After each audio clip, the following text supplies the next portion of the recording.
3 วันใหญ่ที่สำคัญที่สุดในชีวิตธิดาลาวกำลังจะเกิดขึ้นแล้ว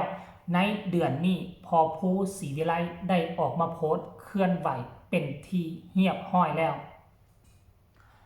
สบายดี FC แฟนคลับทุกทั่วหน้าบ่ว่าจะอยู่ทางไกลและใกล้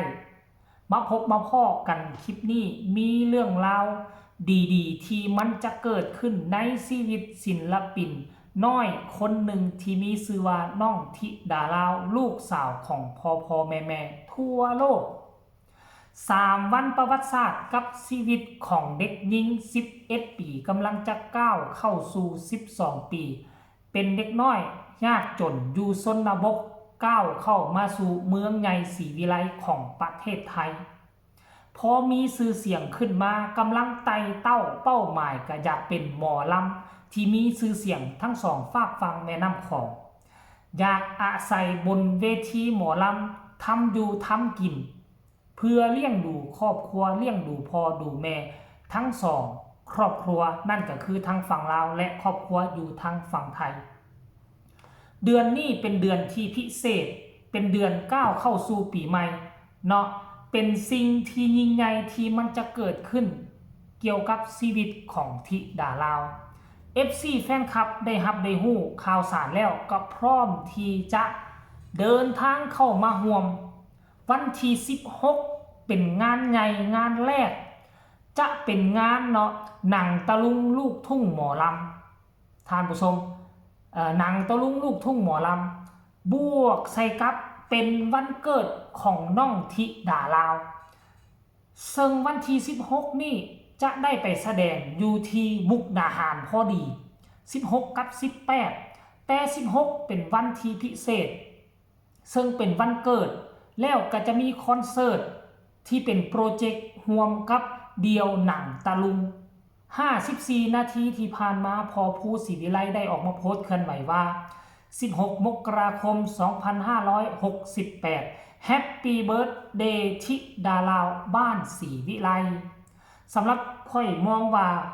FC แฟนคลับทั้งสวรรณเขตคงจะพากันข้ามของมาหาธิดาลาวแท้แน่นอนแล้วบ่แน่ได้อาจจะเห็นพ่อแม่ทั้งฝั่งลาวตายายหรือว่าพ่อเฒ่าแม่เฒ่าอาจจะข้ามโขงมาหิ้วเค้กก้อนใหญ่ไปเซอร์ไพรส์อยู่หน้าเวทีก็เป็นไปได้เพราะว่าเวทีแห่งนี้เป็นเวทีของน้องธิดาลาวก็ว่าได้เป็นเวทีร่วมกันกับโปรเจกต์กับพอเดียวเพราะฉะนั้นก็เอิ้นว่าเวทีของตนเองเลยนี่นะเป็นงานของตนเองและท่านผู้ชม FC แฟนคลับแล้วเฮาจะได้เห็นความยิ่งใหญ่ของวันที่16นี่เกิดขึ้นแน่นอนจะได้เห็นความร่วมแห้งร่วมใจระหว่างคนไทยและคนลาวที่อยู่เรียบตามสองฝั่งแม่น้ำคลองแล้วก็จะได้เห็น FC แฟนคลับคนลาวที่อยู่ต่างแดนคนไทยที่อยู่ต่างแดน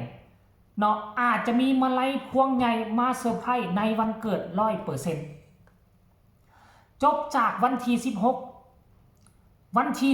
21หรือวันที่21เดือนนี้แหละเป็นงานบวงสรวงเพลงของแม่ฮันนี่ศรีอีสานนำโดยพ่อดาวบ้านดอนงานนี้อาจจะมีเวทีหมอลำหรืออาจจะมีเวทีลำซิ่งหรือบอหรืออาจจะบ่มีอาจจะเป็นเฮ็ดพิธีบวงสรวงกราบไหว้บูชาและให้น้องธิดาลาวฮ้องเพลงลำถวายอาจจะเป็นในรูปแบบใดก็ได้ที่เจบ่ลาวกล่าวขึ้นมาให้เฮาติดตามอย่างใกล้ชิดพอผู้ศรีวิไลกับพ่อดาวบ้านดอนอาจจะออกมาเคลื่อนไหวในรูปแบบงานบวงสรวงอีกครั้งหนึ่งถ้าได้รับข้อมูลข่าวสารที่ชัดเจนเจบ่ลาวก็จะเอามาเล่าให้ทุกคนได้ฟังอีกครั้งก็แล้วกันจบจากวันที่21ทะลุเข้าวันที่2569รวมงานวัดป่าคำจันเพ็ง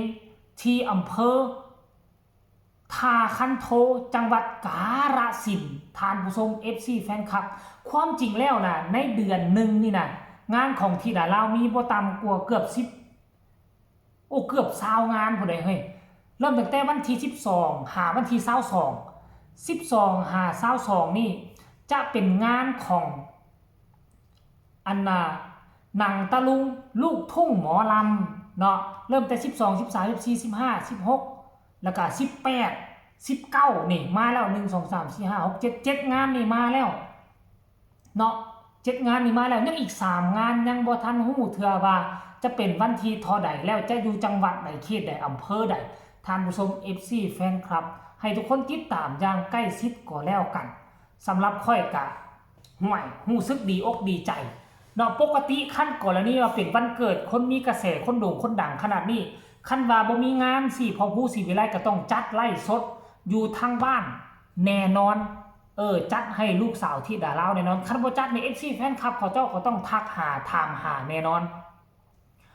เนาะผู้ที่อยากให้ของขวัญผู้ที่อยากให้มาลัยผู้ที่อยากให้ทิปมันก็ต้องมีแน่นอนแต่ในเมื่อมันมีงานแล้วเฮาก็บ่จำเป็นต้องจัดอยู่เฮือนไปจัดอยู่หน้างานเลยเนาะอยากเห็น FC แฟนคลับทั้งสองฝากฟังแม่น้ำของหิ้วเค้กไปเซอร์ไพรส์อยู่ทั้งด้านหน้าเวทีมันคงจะเป็นบรรยากาศที่แสนดีและอบอุ่นท่านผู้ชม FC แฟนคลับเดี๋ยวไปเบิ่งดูเนาะคำคิดคำเห็นนี่มี 2-3 คำคิดคำเห็นโอ้หลายคนกันมื้อนี้หากวันที่2ส่งเค้กวันเกิดแล้ว Happy Birthday to you พากันอวยพรวันเกิดล่วงหน้าแล้วยังอีกเป็นครึ่งเดือนท่านผู้ชม FC แฟนคลับเนาะคนนี้เพิ่นบอกว่าขอให้ถึง100 ล้านวิวนะหนูธิดาวาซันเดย์ขอให้ถึง100 ล้านวิวนะคะวาซันเดย์สวยน่ารักเสียงดีต้องลูกสาวหล่าธิดาลาวเฮงเฮงปังปังตลอดปีนะลูกว่าซันโอ้ยท่านผู้ชม FC แฟนคลับเบิ่งไหมสรุปแล้วก้าวเข้าสู่ปีใหม่เนาะน้องธิดาลาวก็จะมีโครงการใหญ่ๆหลายโครงการเข้ามาในปีใหม่นี่เลยถือว่าเป็นประเดิมเรื่องราวดีๆที่เข้ามาในชีวิตอยากให้มันฮอดวันที่16ไวๆแต่กลัวจะไปฮอดวันที่16เนี่ยพวกเจ้าเตรียมตัวไว้เลยวันที่12งานแรกโปรเจกต์ร่วมกับพอเดี่ยวหนังตะลุงลูกทุ่งหมอลำวันที่12 13 14 15 16คือเรียนติดกันเลย12 13 14 15 16 5มื้อเรียนติดกันแต่ช่วงต้นนี่คือวันที่2ที่3ที่4ที่5นี่ยังเงียบยังบ่เห็นข้อมูลข่าวสารว่าจะไปเวทีใดมีงานรับเชิญเข้ามาบ่มีการมีงานบ่อันนี้ยังเงียบอยู่ท่านผู้ชมเนาะเอากระวังว่าจะมีการมีงานเข้ามารัวๆโชคดีตั้งแต่ต้นปีแบบนี้แล้วก็ขอให้เฮงๆปังๆให้โด่งให้ดังทีพอพูกับแม่เพิ่งวาดฝันเอาไว้ก็แล้วกันเนาะคลิปนี้ก็ขอฝากฟังคลิปเอาไว้เพียงซ้ำนี้ฝากกดไลค์กดแชร์กดติดตามให้แน่ที่สำคัญจะกดข้ามโฆษณา